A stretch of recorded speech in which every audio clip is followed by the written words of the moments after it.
যেই ফলা একটু টাকা বেশি কামায় বাপ মা তারে আদর বেশি করে, তারে বাপ মা একটু ডিমটা বাড়াইয়া দেয়, মুরগির টুকরা একটু 2 পিস, আর রান্না করলেই কয় তোল্লাই করছি। কথা বলা ঠিক কিনা জোরে বলেন না। আর যেই ফলা কষ্ট করে একটু ইনকাম কম করে, তারে কোনো মতে তারও দাম নাই, তার বউয়েরও দাম নাই, তার ফলারও দাম নাই, তার শ্বশুর বাড়িরও দাম নাই, তার বন্ধু বান্ধবেরও দাম নাই, তার কিছুই নাই। ঠিক কিনা কথা বলেন। হারাম, হাযা হারামুন। বাবা মায়ের জন্য প্রত্যেক সন্তান সমান। ঠিক কিনা কথা জোরে বলেন। এটা যদি কেউ করে থাকে উনি জুলুম করেছে। রিজিকের মালিক আল্লাহ। একজন 1 লাখ টাকা কামাবে আর একজন 5,000 টাকা কামাবে, যার নসিবে যা সে টাকা কামাবে। কিন্তু বাপ মা যদি 1 লাখ টাকা যে কামাচ্ছে তারে স্পেশাল আয়োজন করে, আর 5,000 যে কামায় তারে পাত্তা না দেয়, ওই বাবা মা সন্তানের উপর জুলুম করেছে। ঠিক কিনা কথা জোরে বলেন। এরপরে আপনি দেখবেন মসজিদে আসার পরে এলাকার দানবীর যিনি, ওনার জন্য জায়নামাজ রেখে দিতে হয়। বৈষম্যগুলো আপনি খেয়াল করেন। আগে বৈষম্য আমাদের ঘর থেকে দূর করি। ঠিক কিনা কথা বলেন।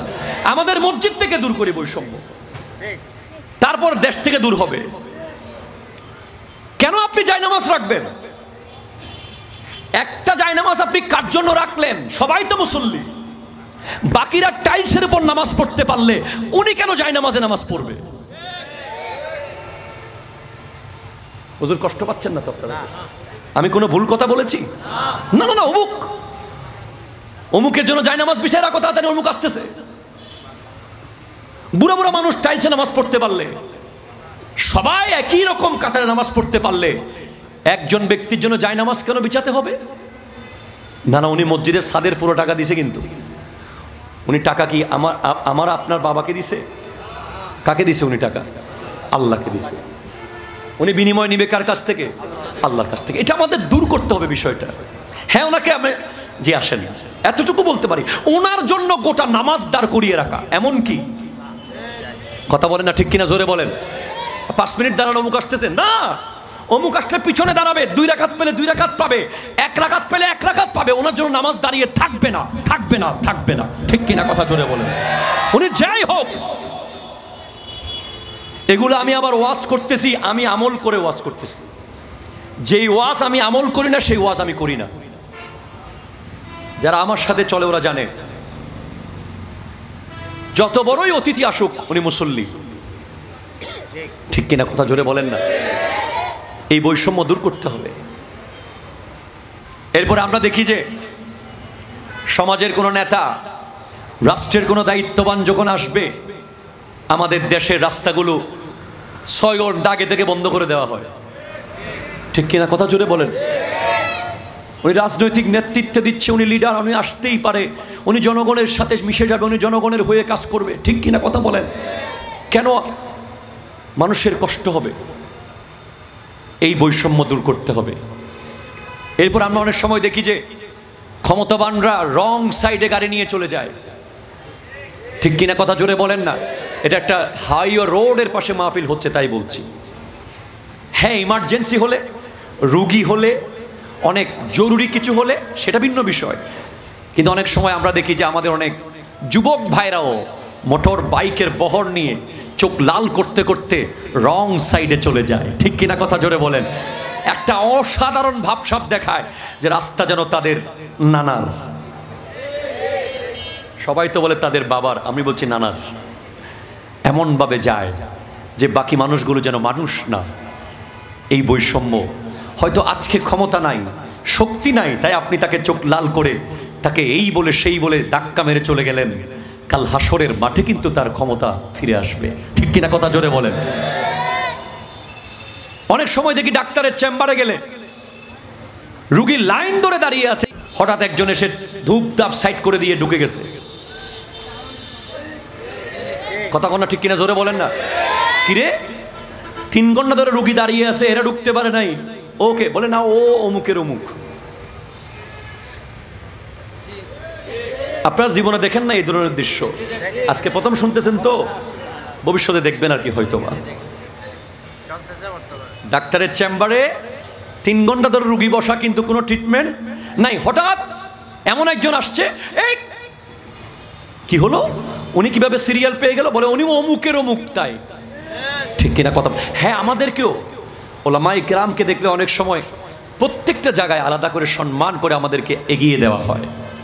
তবে আমি মনে করি এটা যদি বৈষম্যের কারণ হয়ে দাঁড়াই, আমি সেই সম্মান চাই না। ঠিক কিনা কথা জোরে বলেন। একজন গরিব মানুষ দাঁড়িয়ে আছে, ওনার সাথে কথাই বলছেন না, আরেকজন বড়লোক মানুষকে চেয়ার টেনে দিয়েছেন।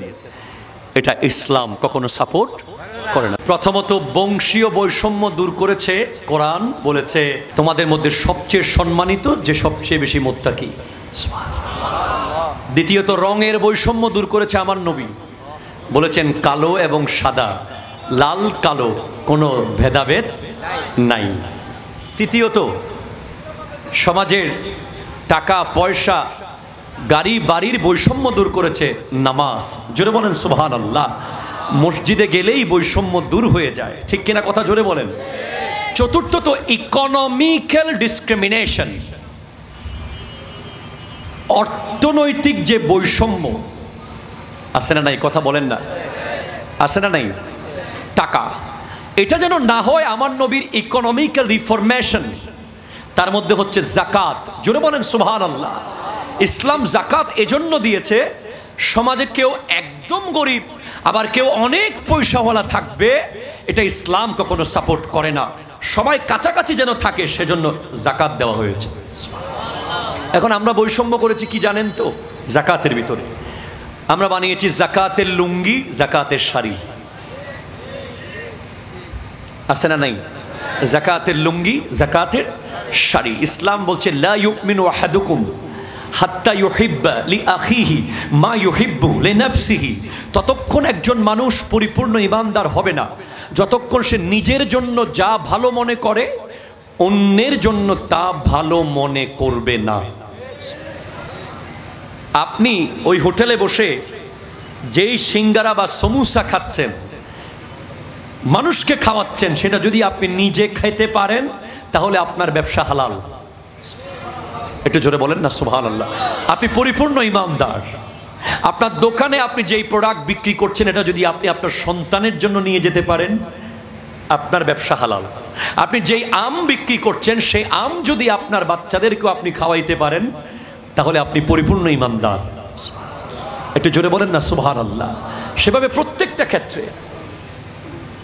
তা আমি যেটা বলছিলাম, খেয়াল করেন আপনারা, জাকাত, জাকাতের শাড়ি তখন জায়েজ হবে যিনি জাকাত দেন ওনার পরিবারের নারীরা যেই ক্যাটাগরির শাড়ি পরে, ওই ক্যাটাগরির শাড়ি যদি উনি গরিবদেরকে দেয়, সেই শাড়ি দিলে জাকাত হতে পারে। কারণ জাকাত কোনো দান নয়, জাকাত হলো অধিকার। একটু জোরে বলবেন না সুবহানাল্লাহ। আপনি জাকাত দিয়ে কাউকে ঠেস মারবেন, কাউকে অবহেলা করে বলবেন এই তোকে দিছি তো, এই আর কত দিব, সর, কয়বার আসছিস, এই ধরনের কথা বলার কোনো অধিকার আপনার নাই। জাকাত যিনি দিচ্ছেন উনি দয়া করছেন না, যিনি নিচ্ছেন উনি দয়া করছেন নিয়ে। এটা জোরে বলবেন না সুবহানাল্লাহ। হ্যাঁ, কিয়ামতের অন্যতম আলামত হচ্ছে জাকাত দেওয়ার লোক পাওয়া যাবে না। কিয়ামতের আগে জাকাত দেওয়ার মানুষ পাওয়া যাবে না। দেনেওয়ালা থাকবে, লেনেওয়ালা থাকবে না। সেজন্য কেউ যদি আপনার থেকে জাকাত নেয়, কাউকে যদি আপনি জাকাত দিতে পেরেছেন, এটা সে আপনাকে দয়া করেছে, আপনি তাকে সসম্মানে তার বাড়িতে গিয়ে আল্লাহ এবং রাসূল ছাড়া কেউ না জানে মতো দিয়ে আসবেন। কথা জোরে বলেন না ঠিক কিনা? আমরা এমন এমন জাকাত দাতা বাংলাদেশে দেখেছি যে শাড়ি দিতে দিতে এক পর্যায়ে শাড়ি দিয়ে মারা শুরু করে দিয়েছে। আপনারা দেখেন নাই? ভিডিওতে দেখেছি। আমরা দেখেছি জাকাত দেওয়ার সময় দুই দিকে বাঁশের বেড়া দিয়ে লাইন বানিয়েছে, আবার সেটা ভিডিও করছে, আবার ছবি তুলছে। প্রত্যেকটা মানুষের ব্যক্তিত্ব আছে। যেই জাকাতের শাড়ি নিচ্ছে সে কারো না কারো মা, যেই জাকাতের লুঙ্গি নিচ্ছে সে কারো না কারো বাবা, তারও সন্তান আছে, তারও ইজ্জত আছে, তারও সম্মান আছে। এটা হানি করার কোনো অধিকার কোনো পয়সাওয়ালার নাই। ইসলাম জাকাত দিয়েছে বড় ছোট না থেকে সবাই সমান হওয়ার জন্য। ঠিক কিনা কথা জোরে বলেন।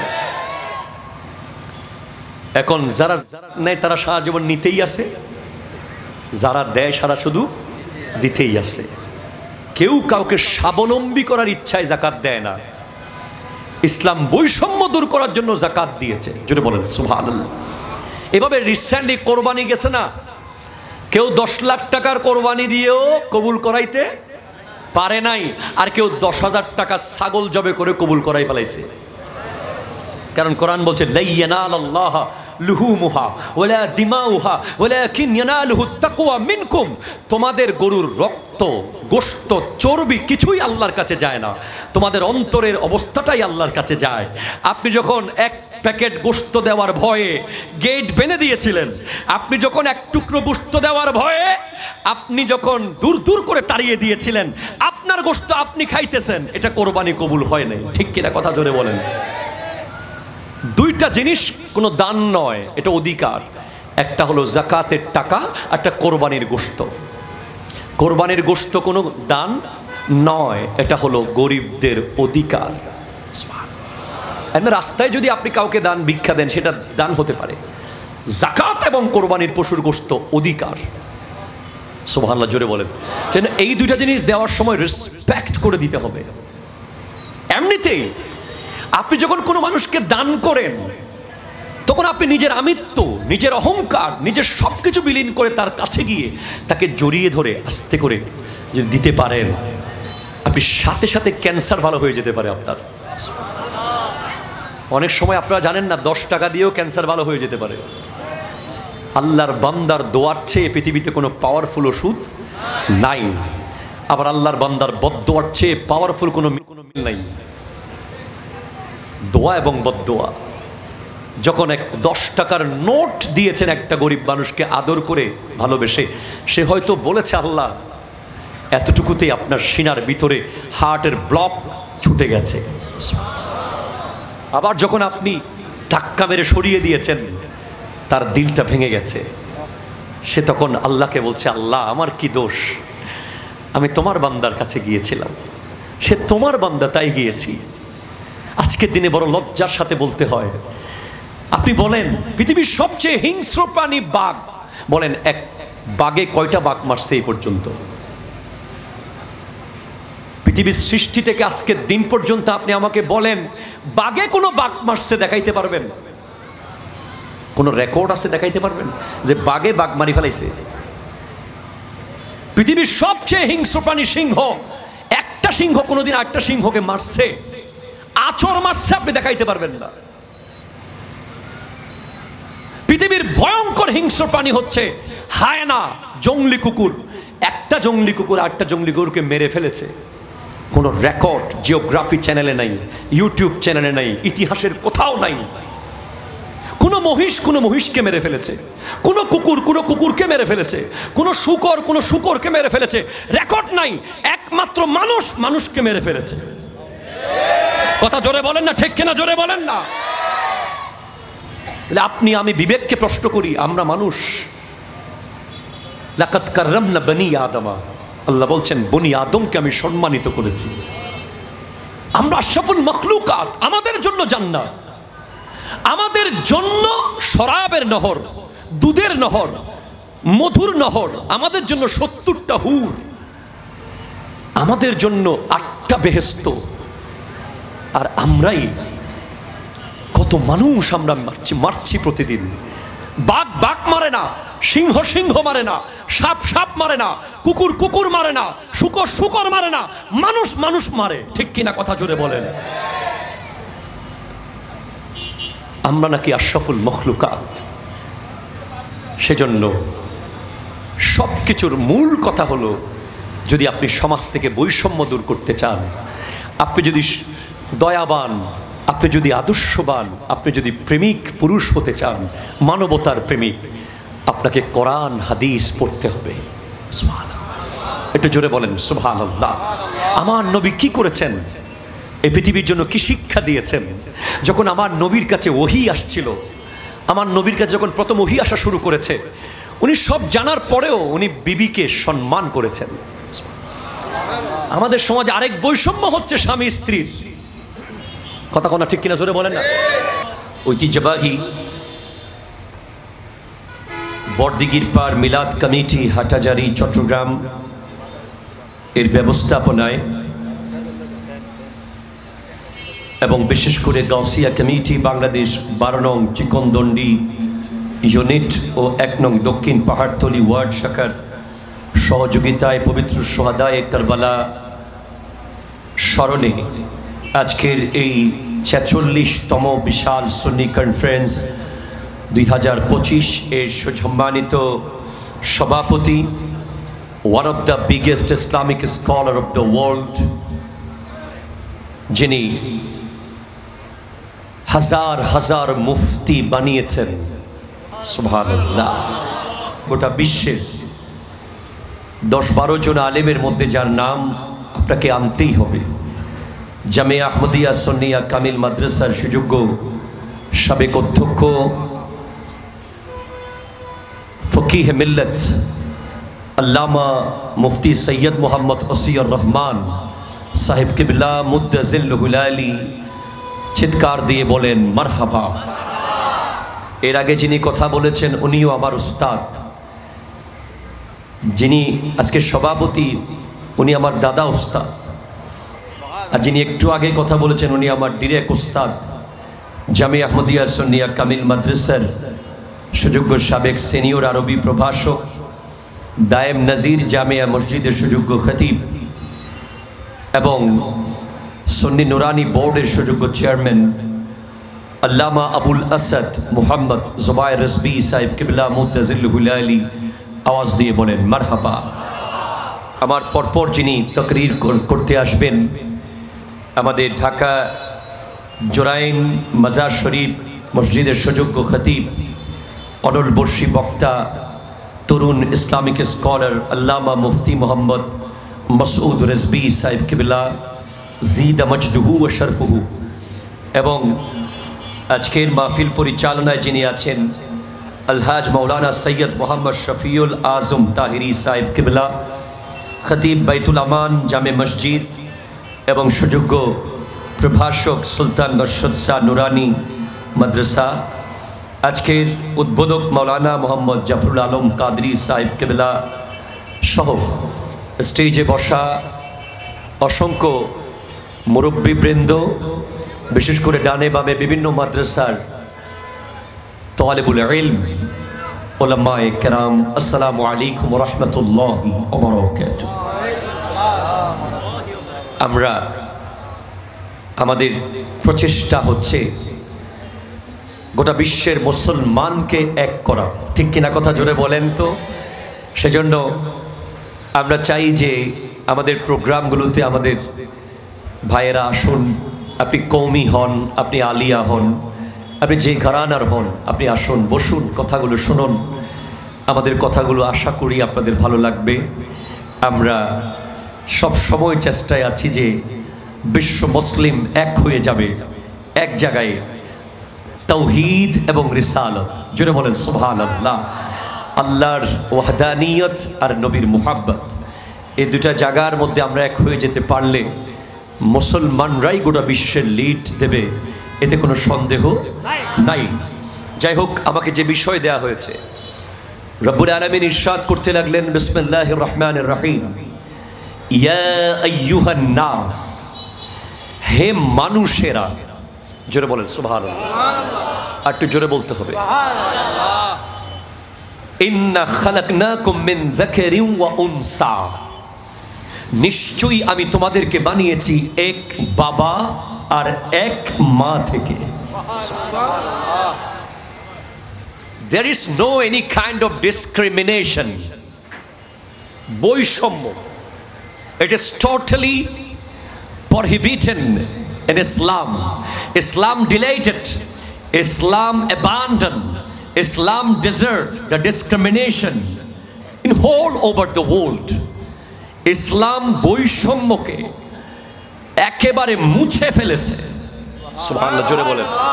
ইসলাম মানেই সাদা কালো নাই, ইসলাম মানেই বড় ছোট নাই, ইসলাম মানেই ধনী গরিব নাই, ইসলাম মানেই জমিদার আর ভাড়াটিয়াগিরি নাই, ইসলাম মানেই মালিক পক্ষ আর কর্তৃপক্ষ, কোনো পক্ষ নাই। ইসলাম ওই ব্যক্তিকেই শ্রেষ্ঠ মনে করে যার মধ্যে আল্লাহর ভয় সবচেয়ে বেশি। সুবহানাল্লাহ জোরে বলো। সে কি চৌধুরী পরিবারের ছেলে, নাকি সে খান? সে কি মালিক না ড্রাইভার? সে ক্যামেরাম্যান না বক্তা? সে মুহাদ্দিস না মুফতি? সে জমিদার না ভাড়াটিয়া? এটা ইসলাম দেখেনি। ইসলাম বলছে ইয়া আইয়ুহান নাস, হে মানুষেরা, ইন্না খালাকনাকুম মিন যাকারিন ওয়া উনসা, নিশ্চয়ই তোমাদেরকে বানানো হয়েছে এক বাবা আর এক মা থেকে। একটু জোরে বলেন সুবহানাল্লাহ। ওয়া জাআলনাকুম শুউবান ওয়া কাবাইলা, এবং তোমাদেরকে গোত্র গোত্র করে দেওয়া হয়েছে, তোমাদেরকে এলাকা এলাকা করে দেওয়া হয়েছে, তোমাদেরকে দেশ দেশ ভাগ করে দেওয়া হয়েছে। লিতারাফু, যেন তোমরা একে অপরের সাথে সাক্ষাৎ করো, যেন তোমরা একে অপরের কাছাকাছি আসো। একসাথে থাকলে তো কাছে আসার স্বাদ পাওয়া যাবে না, ঠিক কিনা? কথা জোরে বলেন। দূরে আছি বলে, আমি চট্টগ্রাম বিবিরহাট আছি বলেই বদ্দিগির পারে আসলে আপনারা আমাকে ভালোবেসে বলেন যে হুজুর এক কাপ চা খান। প্রতিদিন দেখলে তো আর বলতেন না। এটা নিয়ম বলছি, জাস্ট আপনারা এমন না যে বলতেন, প্রতিদিন বলতেন, ঠিক আছে? জাস্ট একটা ন্যাচারাল নিয়ম হচ্ছে, প্রতিদিন দেখলে আপনি হয়তো আমাকে সেই মোহাব্বত করতেন না, হঠাৎ দেখলে যেটা করেন, ঠিক কিনা? জোরে বলেন।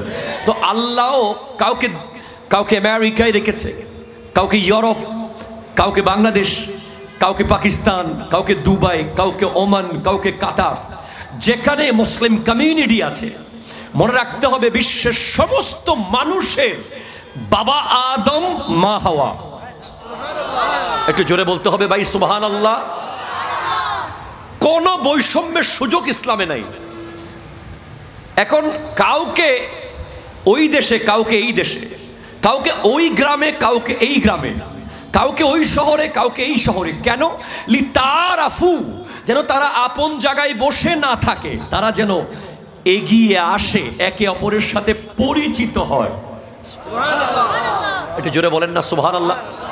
আপনি খেয়াল করেন ইসলামের পরিচিতির সৌন্দর্য কত সুন্দর।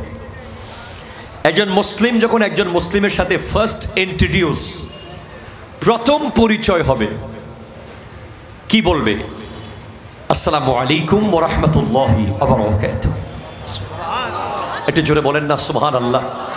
ধরেন অ্যাজ এ মুসলিম, আমি ধরেন একটা জায়গায় গেছি, ওখানে 10 খুনের আসামির সাথে আমার পরিচয় হচ্ছে। ধরেন এমন এক ব্যক্তির সামনে আমি পড়েছি যিনি 10টা মার্ডার করেছে রিসেন্টলি, কথার কথা। উনি যে কোনো সময় যে কোনো কিছু করতে পারে, এমন এক ব্যক্তি, ভয়ঙ্কর মনে করেন। কিন্তু আমি যদি ওনাকে দেখার সাথে সাথে বলি যে আসসালামু আলাইকুম ওয়া রাহমাতুল্লাহি ওয়া বারাকাতুহু, আমি বিশ্বাস করি যে উনি যত হিংস্র হোক, সাথে সাথে ওনার মনটা নরম হয়ে যাবে, ঠিক কিনা? কথা জোরে বলেন না। এই সালামের মধ্যে এত একটা স্পেশাল স্পিরিচুয়াল পাওয়ার আছে। ধরেন আপনার একজন ড্রাইভার, সে অনেক দোষ করেছে, বা আপনার ঘরের একজন কেয়ারটেকার, বা আপনার অফিসের একজন আপনার অধীনস্থ কর্মচারী, সে অনেক অপরাধ করেছে। কিন্তু আপনাকে দেখার সাথে সাথে যখন সে মুস্কি হেসে বলে আসসালামু আলাইকুম ওয়া রাহমাতুল্লাহ, তখন আপনি যেই রাগ নিয়ে, যে ভাবসাপ নিয়ে তাকে শায়েস্তা করার বা তাকে দুই কথা শোনানোর মুড নিয়ে এসেছেন, সব মুহূর্তের মধ্যে বিলীন হয়ে গেছে, ঠিক কিনা? কথা জোরে বলেন। সালামে এত পাওয়ার। তো এই সালামটা কেন? যাতে মুসলমানের সাথে পরিচিত হতে পারে, চিনুক বা না চিনুক, দেখুক বা না দেখুক। কোনো দিন দেখি নাই, কোনো দিন শুনি নাই তার নাম, কিন্তু সে মুসলিম জেনেছি, সালাম দিয়েছি, পরিচিত হয়ে গেছে। একটু জোরে বলেন সুবহানাল্লাহ। লিতারাফু। এরপর আল্লাহ অনেক দামি কথা বলেছেন কোরআনে, যার মাধ্যমে আমাদের মধ্যে আর লেভেল, উঁচু নিচু, বড় ছোট, কালো সাদা সব ডিলেট। আল্লাহ বলছেন ইন্না আকরামাকুম ইনদাল্লাহি আতকাকুম। আপনারা একটু জোরে বলেন না সুবহানাল্লাহ। ভাই সুবহানাল্লাহ, এটা কি আমার প্রশংসা? এটা কার প্রশংসা? আল্লাহ। আমারটা না হয় না করলেন, আল্লাহটা একটু বড় করে করেন, জোরে বলেন সুবহানাল্লাহ। এই তো সুবহানাল্লাহ, জোরে বলেন, জোরে জোরে বলবেন সুবহানাল্লাহ। আপনারা বলেন সুবহানাল্লাহ। আল্লাহ বলছেন ইন্না আকরামাকুম, তোমাদের মধ্যে সবচেয়ে সম্মানী ব্যক্তি ইনদাল্লাহ, আল্লাহর কাছে। এখানে আপনার কাছে কি পিএইচডি আছে, না আপনার কাছে ট্রিপল মাস্টার্স আছে, না আপনার কাছে এমফিল ডিগ্রি আছে, না আপনার কাছে বড় মন্ত্রীগিরি আছে, না এমপিগিরি আছে, না আপনি অনেক বড় ব্যবসায়ী, এ ধরনের কোনো কিছু আল্লাহর কাছে সম্মানিত হওয়ার জন্য রিকোয়ারমেন্টের মধ্যে আসবে না। দুনিয়ার কাছে সম্মানিত হওয়ার জন্য আপনাকে একটা মাস্টার্সের সার্টিফিকেট নিতে হয়। কথা বলেন ঠিক কিনা বলেন?